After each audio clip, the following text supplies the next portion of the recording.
రహిత రాష్ట్రంగా చేయాలన్న పట్టుదలతో పోలీసులు డ్రగ్స్ మాఫియాపై ఉక్కుపాదం మోపుతున్న మాఫియా కార్యకలాపాలకు చెక్ పడడం లేదు.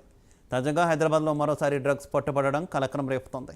సైబరాబాద్ ఎస్ఓటీ పోలీసులు, ఎస్ఓటీ మాదాపూర్ టీం, కుక్కట్పల్లి, జగద్గిరిగుట్ట పోలీసులు వేరువేరుగా దాడులు నిర్వహించగా తులసీనగర్ వద్ద 2 విద్యార్థులు డ్రగ్స్తో పట్టుబడ్డారు. వారి వద్ద నుంచి 3 గ్రాముల MDMA డ్రగ్, చిన్న ప్యాకెట్లో ఉన్న 45 గ్రాముల గంజాయిని స్వాధీనం చేసుకున్నారు.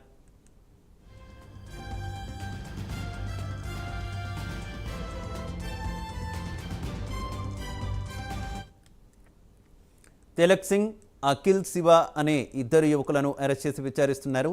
విజయవాడకు చెందిన 23 ఏళ్ల రోహిత్ గతంలో బెంగళూరు ఎయిర్పోర్ట్లో పనిచేశాడు. అతడే హైదరాబాద్ వచ్చి డ్రగ్ డెలివరీ చేశాడని పోలీసులు చెబుతున్నారు. 22 ఏళ్ల తిలక్ సింగ్ది డెహ్రాడూన్. ఇతడు కొంపల్లిలోని ఓ డిగ్రీ కళాశాలలో విద్యార్థి. 22 ఏళ్ల తెల్లాపూర్ గోపన్పల్లికి చెందినటువంటి జోలపల్లి అఖిల్ శివ డిగ్రీ విద్యార్థి.